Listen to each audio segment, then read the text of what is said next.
we talked about attacking the back. I mean, I was talking to the officials and saying, you know, look, we need to get to the free throw line too, and talking to the team about trying to be aggressive to the basket, looking for post-ups for Shea, trying to get her the ball inside and either get fouled or get to the, or score a basket or both, and also attacking off the dribble.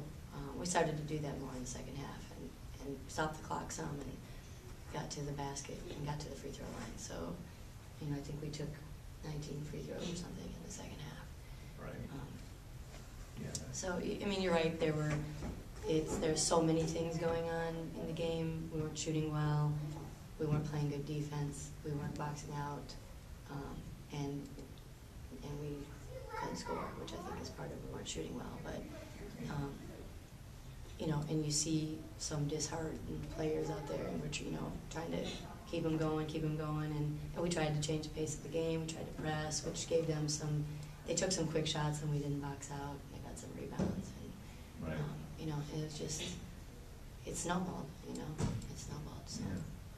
Well, Shea, what about them coming in with only 8 players, thinking that, okay, we can wear them out. We've got a long bench. We can throw some other people in. You played 40 minutes again. Yeah. You didn't seem too tired at the end. You were still playing pretty well. You had a better second half. Yeah. You know, tell me about that. You know, was that part of your strategy, hopefully? To get them tired. And right, to get them post and foul trouble. They have about like 3 or 4 main posts, and we were trying to get the ball inside to get them in foul trouble and then, you know, run them out the gym. But we made some bad mistakes. We weren't sound. We weren't disciplined at all. We were going for steals, and we weren't boxing out, and they were just capitalizing off our bad mistakes. So. What were they doing defensively that they weren't able to, you know, get the ball inside or get good looks or whatever was going on there in the first half? I think we were rushing. They were playing zone on makes, so I don't think we were trying to get to the basket and get fouled, but we weren't getting the calls, and not the calls. We just weren't shooting well at all. We were trying to get it in the post, and it just didn't. You know, I don't necessarily know that it was something that they were doing. As you could have seen, the last several games, we've started out in the first half and been just completely incapable of putting the ball in the basket.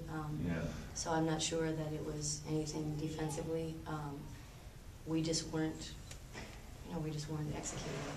So, and like she said, we wanted to get the ball inside touches, and we really didn't. You know, I thought we tried to drive a few gaps and turn it over.